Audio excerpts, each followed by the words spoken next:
নমস্কার, welcome to easy recipe.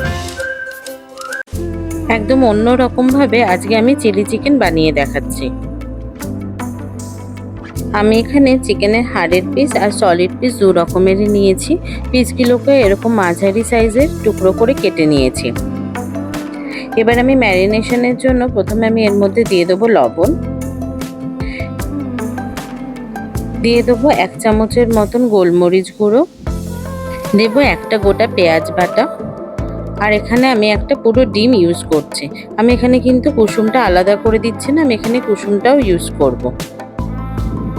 এখানে দিয়ে দেবো 2 চামচ কর্নফ্লাওয়ার আর দেবো 2 চামচ ময়দা।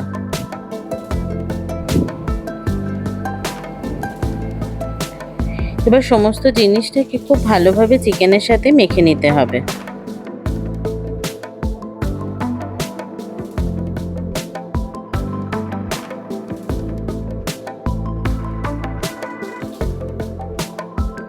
সমস্ত উপকরণগুলোকে চিকেনের সাথে খুব ভালোভাবে মাখানো হয়ে গেলে আমি এটাকে 10 থেকে 15 মিনিটের জন্য চাপা দিয়ে রেখে দেব।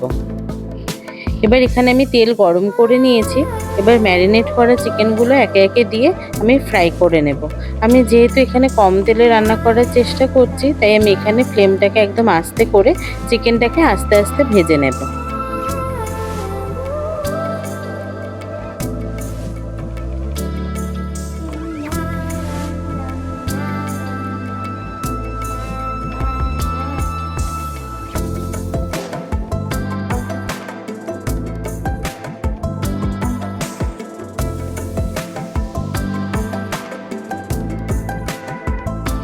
চিকেনটাকে এরকম লাল লাল করে ভাজা হয়ে গেলে আমি এবার নামিয়ে নেব।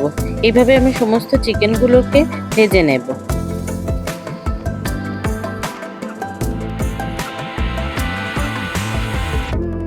যে তেলের মধ্যে আমি চিকেনগুলো ভেজেছিলাম তার মধ্যে আমি দিয়ে দেবো রসুন কুচনো। আমি এখানে 3 চামচের মতন রসুন কুচনো দিচ্ছি। এখন আমি ফ্লেমটাকে একদম আস্তে করে রেখেছি। আর এর মধ্যে আমি দিয়ে দেবো লঙ্কা। আমি এখানে লাল আর সবুজ দু রকমের লঙ্কা নিয়েছি, যাতে দেখতে ভালো হয়। আপনারা ঝাল যতটা পছন্দ করেন সেই অনুযায়ী দেবেন। এখন আমি রসুনগুলোকে ভাজবো খুব কম আছে। বেশি গরম করে ফেললে তেলটাকে, তাহলে কিন্তু রসুনগুলো প্রথমেই লাল হয়ে যাবে। এটাকে খুব কম আছে আস্তে আস্তে ভাজতে হবে, যাতে রসুনগুলো একটু ক্রিস্পি হয়। পরে যখন গ্রেভির মধ্যে এই রসুনগুলো মুখে পড়বে তখন কিন্তু খেতে অনেকটাই ভালো লাগবে। রসুনগুলোকে খুব ভালোভাবে ভাজা হয়ে গেলে আমি এর মধ্যে দিয়ে দেবো পেঁয়াজ। আমি পেঁয়াজগুলোকে এরকম পাতার মতন করে একটা একটা করে খুলে নিয়েছি। আর দিয়ে দেবো ক্যাপসিকাম। আপনারা এখানে চাইলে লাল বা হলুদ ক্যাপসিকামও ইউজ করতে পারেন। এখন এর মধ্যে আমি দিয়ে দেবো লবণ। লবণটা কিন্তু প্রথম থেকে বেশি ইউজ করবেন না, যেহেতু আমি এখানে সস দিয়ে এটা রান্না করছি। সসের মধ্যেও অনেক লবণ থাকে, সেজন্য লবণটা অল্প অল্প করে অ্যাড করবেন। সামান্য ভাজা হয়ে গেলে এর মধ্যে আমি দিয়ে দেবো dark soya sauce. Light soya sauce হলে পরিমাণটা একটু বেশি পরিমাণে লাগে। আমি যেহেতু এখানে ডার্ক সয়া সস দিচ্ছি, তাই আমি এখানে 2 চামচের মতন সয়া সস দিয়েছি। সয়া সসটাকে ভালোভাবে মেশানো হয়ে গেলে আমি এর মধ্যে দিয়ে দেবো টমেটো কেচাপ। আমি এখানে কেচাপ বা সস যে কোনো একটা ইউজ করলেই হবে। আমি এখানে কেচাপটাই ইউজ করছি। এবার টমেটো সসটাকেও খুব ভালোভাবে এর মধ্যে মিশিয়ে নেব।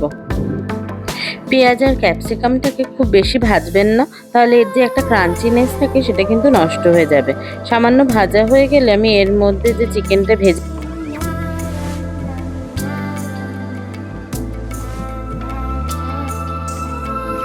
চিকেনটাকে সসের সাথে খুব ভালোভাবে মিশিয়ে নিতে হবে।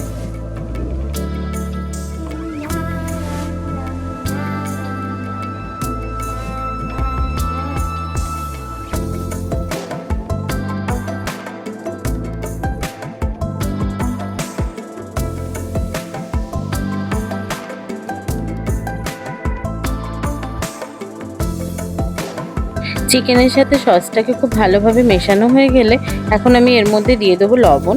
এখন টেস্ট করে দেখবেন, যদি লবণের প্রয়োজন হয় তবেই দেবেন, নয়তো এই লবণটা দেওয়ার কোনো রকম দরকার নেই। যেহেতু সসের মধ্যে আলাদা করে লবণ থাকে, সেজন্য লবণটা একটু বুঝে দিতে হবে। আর এখানে আমি দিয়ে দেবো 1 কাপের থেকে সামান্য কম জল, যাতে গ্রেভিটা আমি পরে বানাবো না, আমি প্রথমে চিকেনটাকে এই জলের মধ্যে ভালোভাবে ফুটতে দেবো, তাহলে আলাদা করে চিকেন স্টক দেওয়ার দরকার পড়বে না। এই জলটার মধ্যেই যখন গ্রেভিটা হবে তখন গ্রেভিটা খেতে একটা অন্যরকম স্বাদ হবে। এটা ভালোভাবে ফোটার জন্য আমি এখানে চাপা দিয়ে 4-5 মিনিটের জন্য হতে দেব। দেখুন চিকেনের গ্রেভিটা কত সুন্দর দেখতে হয়েছে। সসগুলো টেস্ট ব্যালেন্স করার জন্য আমি এখানে দিয়ে দেব 1/2 চামচের কম চিনি, আর দেব সামান্য লবণ। যেহেতু আমি জল ইউজ করেছিলাম তাই আমি লবণটা ইউজ করছি। এবার সমস্ত জিনিসটাকে আরও একবার ভালোভাবে নাড়িয়ে নেব। 2-3 মিনিট নাড়ানোর পর গ্রেভিটা যখন ভালোভাবে ফুটে যাবে তখন আমি এর মধ্যে দিয়ে দেবো কর্নফ্লাওয়ার। আমি এখানে 2 চামচ কর্নফ্লাওয়ার আগে থেকে জলের মধ্যে মিশিয়ে রেখেছিলাম, সেটাই এখানটাতে অ্যাড করছি। আপনারা যতটা থিকনেস পছন্দ করেন সেই হিসেবে কর্নফ্লাওয়ারটা ইউজ করবেন।